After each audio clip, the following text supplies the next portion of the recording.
Oui, avec vous, docteur Jean-Michel Cohen, on va s'intéresser aux plats surgelés. Sont-ils vraiment bons pour la santé? C'est pratique, c'est rapide, c'est varié, c'est simple à cuisiner, mais est-ce que c'est bon?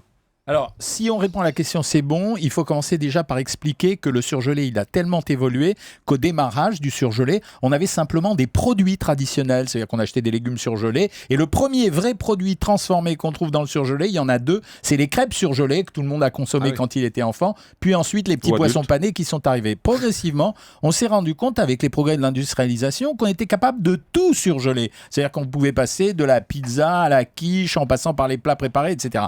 Et comme l'évolution de notre vie a fait que la modification du temps de travail, etc., on a besoin de gagner un petit peu de temps, tout le monde s'est jeté sur les plats surgelés. La problématique, c'est qu'on les veut et on les veut pas cher. Et c'est le pas cher qui nous pose un problème. Alors par exemple, j'avais envie qu'on me pose une question, là si quelqu'un m'écoute qui la pose, pourquoi par exemple quand on lit dans un plat surgelé protéines de poids? Qu'est-ce que ça veut dire? Vous lisez la liste des ingrédients, personne vous écoute, protéines personne de poids, personne n'a appelé, tant pis.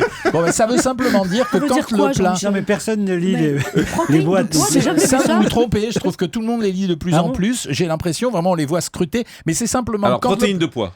Ça veut dire que quand un plat n'est pas suffisamment chargé en protéines, on va rajouter une poudre de protéines, qui va être une poudre artificielle, de telle façon à avoir un bon rapport nutritionnel. Donc ça veut dire que si je fais par exemple un bœuf bourguignon surgelé, mais que mon bœuf, il était trop gras, je vais rajouter des protéines de poids pour avoir un taux de protéines qui va remonter. La difficulté de cette histoire, c'est que les protéines de poids n'ont pas la même valeur biologique du tout que les protéines de viande. Ça veut dire que ça va pas être le même apport qu'on va donner au corps. Mais ça veut dire, attendez, toutes les protéines ne se valent pas? Non, toutes les protéines ne se valent pas. Par exemple, les protéines végétales vont avoir un degré d'assimilation qui seront moins bons et seront moins complètes que des protéines qui seront ou d'origine animale ou certaines protéines végétales comme la protéine de soja qui est meilleure. Et puis, on s'est rendu compte progressivement qu'en plus de modifier le rapport nutritionnel, on pouvait améliorer le goût. Alors, on l'améliore soit en utilisant des arômes. Alors, il y a eu à un moment donné une inquiétude sur les arômes. Elle est en train de se lever parce que c'est beaucoup plus contrôlé qu'auparavant. Puis, on s'est rendu compte que si on rajoutait du sel dans ces plats, on améliorait l'addiction des gens à l'alimentation. Donc ça veut dire si c'est très salé, on a envie d'en reconsommer, donc on va acheter ce plat plutôt qu'un autre. Puis on s'est rendu compte que si on ajoutait des saveurs particulières, on allait attirer les gens. C'est comme ça que sont apparus progressivement